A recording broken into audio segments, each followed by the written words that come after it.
Hey there, wrestling fans. Teague Moore, the wrestling consultant, following up on another question from Brian's email. So if you've already seen the first video, how to make yourself more marketable to a university or college coach, now I'm going to speak to the wrestling portion of it. How do you make yourself more marketable to a wrestling coach for the recruiting process?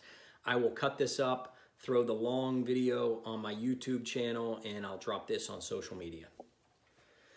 So I truly believe to make yourself more marketable to a college wrestling coach, specifically from the wrestling aspects, you've got to try and put your name on the accolades of big tournaments, right? You need titles. You want to be champion of this. You want to place in that tournament. Those are the things that college coaches are truly looking for to make yourself more marketable.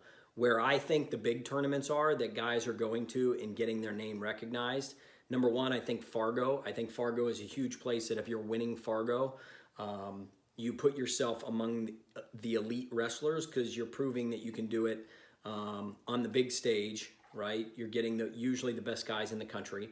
And that also means that you can do it on the international stage, which a lot of coaches put a lot of merit in the freestyle and the Greco.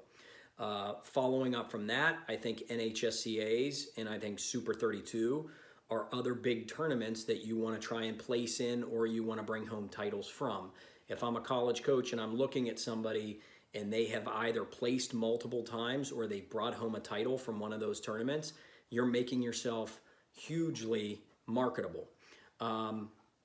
Notice that these tournaments that we're looking at are usually not the tournaments that you're going to with your high school team, right? I think there's merit and I think there's weight in tournaments like Ironman, Beast, Powerade. I think those are all great tournaments, but at the end of the day, you can't always get into those tournaments because maybe your team can't get an invitation or you as an individual can't go. If your teams do go, that just adds even more credibility and more weight because when you go to those big high school tournaments, you can prove yourself again on a national stage at those events. I think the tier down from there, the tournaments like the USA Wrestling regional events, if you can go and win the Northeast regionals, if you can go to the Southwest regionals like in Vegas, if you can go to world team trials, cadet world team trials, junior world team trials, if you can prove yourself on those levels, you make yourself much more marketable. Now, one question that always comes through is, my son has won multiple state championships in this state, but we don't get any recognition for it, right? I do believe there's merit in winning your state tournaments. I think that carries a lot of weight. So you do want to be aspiring to achieve those goals during the high school season, but ultimately you've got to get yourself out against national competition.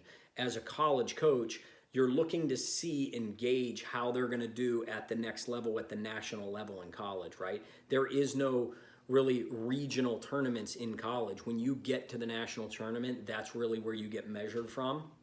So we're looking for the athletes. We were looking for the athletes that could do it at the younger age group because the ability to take those wins and transfer them to the next age level, the next age category, that's usually where you're going to see your best guys, right? It's like Olympic development. It's not a surprise that a lot of the people that have done well at our Olympic level and world championship level, they've risen through the age groups to be able to achieve at that high level later in the game. It's not a guarantee that if you place or win at a cadets that you're going to make it at the junior, you're going to make it at the U23 or make it at the Olympic or the world level. But if you're doing that, your odds become much higher, right? It's the same thing in high school that if you're placing in those major events like Fargo, Super 32, NHSCA, Flow Nationals, if you're placing there, you can then transition by age group and you usually have a better chance of success.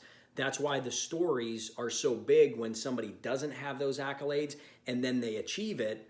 It makes news because the majority of those guys that win NCAA titles, coaches saw them at Fargo, coaches saw them at Super 32, NHSCAs, they saw them at the bigger national events as they were coming up through the age groups. So Teague Moore, the wrestling consultant, 202-500-0819. You can text or call me on that number, or you can email me, thewrestlingconsultant@gmail.com. I look forward to more questions. Good luck, everybody.